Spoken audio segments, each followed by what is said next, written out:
حالانکہ 3:30 بجے تک عدالت کا وقت ہوتا ہے اور انہوں نے کل ہی ای میل کر دی اور حکومت نے ان کو کل ہی بتا دیا. جب یہ سارا کچھ ہوا تو اس کے بعد اب رائٹ ناؤ جو خبر آئی ہے، عامر سعید عباسی نے وہاں پہ یہ بتایا کہ راولپنڈی کی اڈیالہ جیل میں سائفر کیس میں ہنگامہ آرائی ہوئی ہے، اور اس ہنگامہ آرائی کے حوالے سے انہوں نے یہ بتایا کہ شاہ محمود قریشی نے سرکاری وکیل سے فائل چھینی اور فائل چھین کر دیوار پر دے ماری، اور اس دوران فائل جج کو لگتے لگتے بچی، جس کا مطلب یہ ہے کہ جج ابو الاسناد ذوالقرنین بال بچے ہیں. ورنہ وہ جو پچھلے دنوں ہم نے دیکھا کہ کسی جج نے امریکہ کے اندر سزا سنائی اور سزا سنانے کے بعد وہ جج اس خاتون جج کے اوپر جو ہے وہ لپک پڑا. بہرحال ایسا ہونا نہیں چاہیے، چیزیں ایز پر لا چلنی چاہیے، چیزیں ایسی ہونی چاہیے کہ فیئر ٹرائل ہو اور لوگوں کو پتہ چلے کہ انصاف کے تمام تر تقاضے پورے ہو رہے ہیں. اب یہ فائل چھین کے شاہ محمود قریشی نے دیوار پر ماری اور جج صاحب تو بچ گئے. تو اس دوران یہ بتایا گیا کہ عمران خان کی بھی جج ابو الاسناد ذوالقرنین سے تلخ کلامی ہوئی ہے، اور عمران خان بھی اس سارے معاملے کے اندر کودے ہیں، اور جج اس دوران وارننگز دیتے دکھائی دے رہے تھے. عمران خان سے جب بدمزگی ہوئی تو اس کا مطلب یہ ہے کہ وہ کیوں یہ سب کر رہے ہیں. سوال تو یہ پیدا ہوتا ہے کہ آخر یہ جو آپ نے ملک عبد الرحمان اور حضرت یونس کو مقرر کیا ہے، اس کی وجہ یہ ہے کہ جج صاحب بڑی جلدی کے اندر یہ پورے کا پورا اہتمام کر رہے ہیں کہ عمران خان ہوں نہ ہوں، ان کے وکلاء ہوں نہ ہوں، ہم فوری طور پہ عمران خان کو سزا سنا دیں. دیکھیں جب ایک بار سزا سنا دی جاتی ہے تو ظاہر ہے اس کے اکارڈنگلی چیزیں آگے چلتی ہیں. جج عامر فاروق نواز شریف کا کیس ہو تو میرٹس پر نہیں جاتے، وہ 1 منٹ سے پہلے سارے فیصلے کرتے ہیں. لیکن یہاں پہ اگر سزا معطل ہونی ہو تو وہ کہتے ہیں نہیں، اور پہلے نوٹس جاری کر دیتے ہیں، اور وہ ایون میرٹس کو ڈسکس کرتے ہیں، جس طرح سائفر والی ضمانت کے اندر انہوں نے ڈسکس کیا، جو کہ کیس میں نہیں ڈسکس کرتے. تو ایون جسٹس طارق مسعود جو سپریم کورٹ کے جج ہیں، انہوں نے جسٹس عامر فاروق کے اس معاملے پر آبزرویشن دی تھی کہ ماشاءاللہ ہائی کورٹ نے جو فیصلہ دیا اس کے بعد تو پھانسی کا پھندا دینا باقی رہ گیا ہے.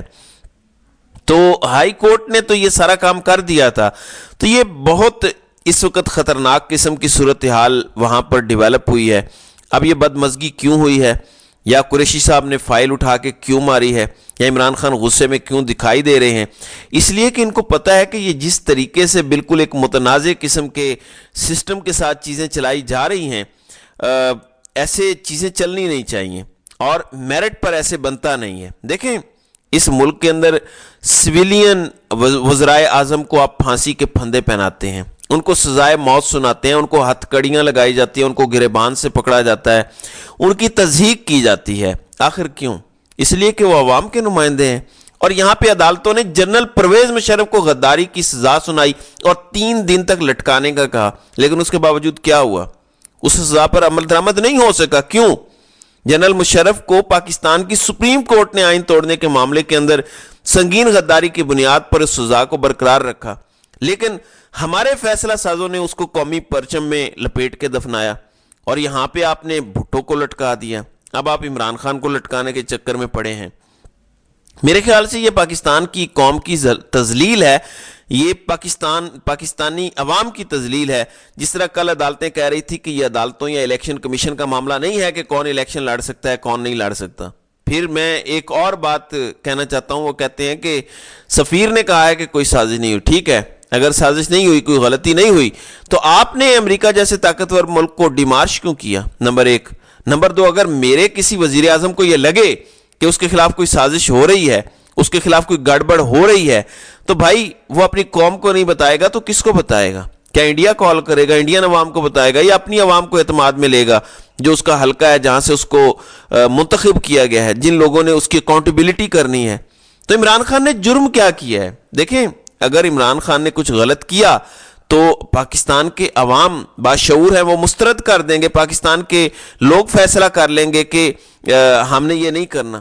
لیکن یہ تماشا لگایا جانا میرے خیال سے بہت غلط ہے. اور وجہ کیا ہے؟ وجہ بڑی سادی سی ہے. اعزاز سید کامران خان کے شو میں بیٹھ کے کہہ رہے تھے، جیو پہ بیٹھ کے، حالانکہ وہ ناقد ہیں یہ سب عمران خان کے، وہ کہہ رہے ہیں کہ 10 لوگوں سے پوچھتے ہیں ووٹ کس کو کریں گے، وہ نہ امیدوار کا نام لیتے ہیں نہ انتخابی نشان کا حوالہ دیتے ہیں، وہ کہتے ہیں کہ صرف عمران خان کو ووٹ کریں گے. ہم کیا کریں گراؤنڈ پہ اگر کوئی سیاسی جماعت دکھائی دے رہی ہے تو وہ صرف عمران خان کی ہے. اور یہی بات سہیل وڑیچ اور کامران خان کے شو میں کہہ چکے ہیں کہ دیکھیں صورتحال یہ ہے کہ ہم تباہی کی جانب بڑھ رہے ہیں, یہ مسئلے کا حل نہیں ہے. رات کو انہوں نے NA80 کے اندر گجرانوالہ سے پاکستان تحریک انصاف کے حمایت یافتہ امیدوار کو گرفتار کر لیا. اب مجھے یہ بتائیں کیا اس طرح سے الیکشن ہوتے ہیں؟ اب ایک جانب جج ابوالحسنات ذوالقرنین بڑی جلدی میں ہیں, جبکہ دوسری جانب جج محمد بشیر نے مارچ کے اندر ریٹائرمنٹ کا کہہ کے چھٹیاں انہوں نے لینا چاہیں. وہ کیس یہ سننا نہیں چاہتے, وہ ابھی بھی آ رہے ہیں, ان کی طبیعت ناساز ہے, لیکن آج وزارت قانون و انصاف نے ان کی اس اپلیکیشن کو مسترد کر دیا اور کہا کہ آپ کی چھٹی نہیں دی جا سکتی. آپ کو چھٹی دیں گے تو القادر اور توشہ خانہ کے اندر عمران خان کو سزا کیسے دیں گے؟ چونکہ کہا جاتا ہے کہ جج محمد بشیر کا تعارف یہ ہے کہ وہ سزائیں سناتے ہیں. تو اس سے آپ اندازہ کر لیں کہ یہ نظام کس قدر ننگا اور بے غیرت ہو چکا ہے. تو ناظرین کرام, آپ کی اس ویڈیو کے حوالے سے کیا رائے ہے؟ آپ اپنی رائے کا اظہار کامنٹ سیکشن میں ضرور کیجیے گا.